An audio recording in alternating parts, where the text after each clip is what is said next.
of power and how it plays out comes into the government, but let's also go ahead and engage with that in terms of where is this power located and how do you go ahead and engage with this power. From first speech onwards, we tell you that this power is located the minute a black person recognizes that their ability to understand their self-worth through their identity does not rest with the oppressor. And what do we mean by that? We mean that at all points in time, historically, a black person has been told that they're unworthy because of their racial identities. And we think at that point in time, that is the point or that is the locus from which you start reclaiming your identity. And how do you do that? We think you do that the minute you recognize that my self-worth in terms of my racial identity necessarily rests with my interpretation of my identity. And therefore, I as a black person going ahead and choosing to wear my hair in an afro or wear certain identity markers with pride is where I start deriving agency in terms of saying, listen, I am the one who chooses to go ahead and ascribe power to certain things, and I'll go ahead and talk to you about ascribing power in a minute. But on that idea of listen, the minute you go ahead and have this idea of power, there is a validation that comes externally, and therefore it's dependent on external forces. We think that at all points in time, especially historically, you have been devoid of power, and that has happened at the terms of your oppressor. That has happened when an oppressor has chosen to ascribe certain archetypes and stereotypes to you. You think at a point in time where you have been told that you're inferior by virtue of that, your ability to locate power doesn't exist in and of itself, especially with the oppressor. We think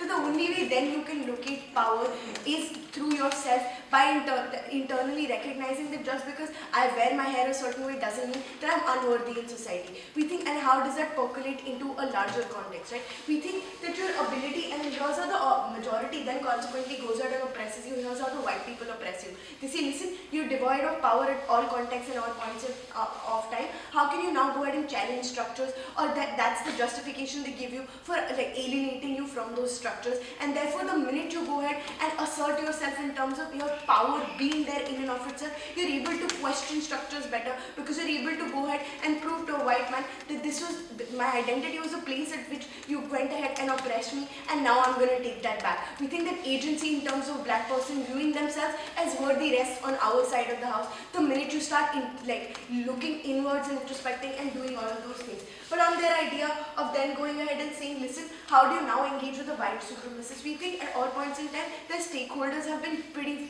shaky in terms of, in their first speech, they want a black person to be a stakeholder. In the second speech, it becomes the black person in society. In the third speech, it becomes a white supremacist. But let's go ahead and also analyze with that. We think irrespective if a white person, principally we don't think should be a stakeholder, but if and when he becomes a stakeholder, despite of you having as much power, they won't see you as worthy in society. Therefore, on their side of the house, also they can't have a white supremacist going ahead and acknowledging a black person as equal. Except what do you now do in terms of that black person? And we think a primary stakeholder becomes the black person. We think that a minute you start equalizing the idea of power in terms of giving them power, of giving a black person the ability to have power in and of itself, you move towards equalizing the dynamics of power. And we think that becomes essential if on their side of the house they want assimilation. But let's go ahead and talk about assimilation. We think on their side of the house, assimilation will always happen on the terms of the oppressor, which means that the minute you go ahead and start appeasing the oppressor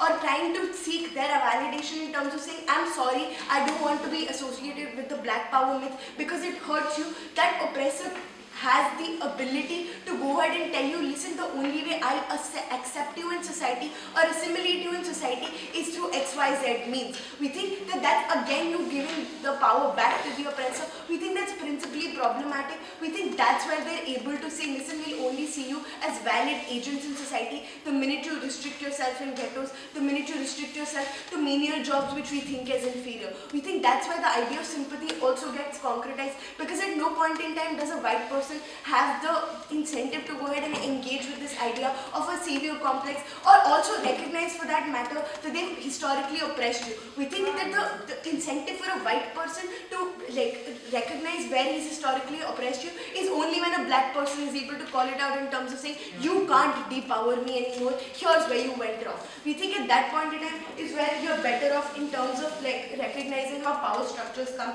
and how they progress, right? We think in terms of the idea of how power necessarily is derived through authorities, which is what they want to run in their will. We don't think that happens. We think power at all points in time, especially for black people who have been decontextualized from it, only happens when they're able to create an idea of hope and resilience. We think that only happens the minute you're able to locate that self in within yourself. And what do we mean by that? A black person at no point in time can go ahead and stop a white person from meting out oppression or reject the history of oppression they've had. Except what can they do? They can find hope and resilience in their suffering in terms of, listen, I have the agency to now interpret it for myself and derive power for myself, and therefore create a better future for myself in terms of how I view myself and my self-worth. And I think that's why you start an avenue of assimilation, but also in terms of them going ahead and saying that, listen, you go ahead and decontextualize a Neil deGrasse Tyson and you don't see his merit. We think it's necessary for black identities to be recognized in systems from which they were actively alienated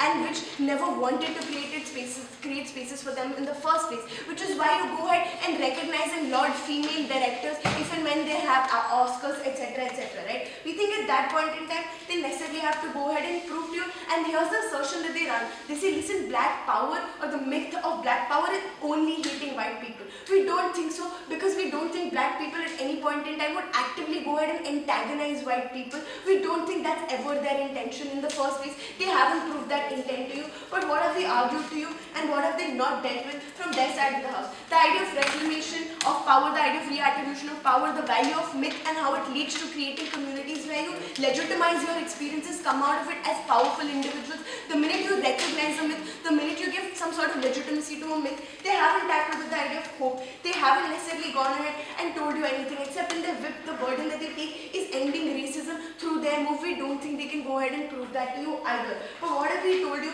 and what do we think becomes important? We think locating your oppressor, where your oppression started from, locating how your oppression is panned out becomes an important recognition for you to now go ahead and move away in terms of re-ascribing power or reattributing power to yourself.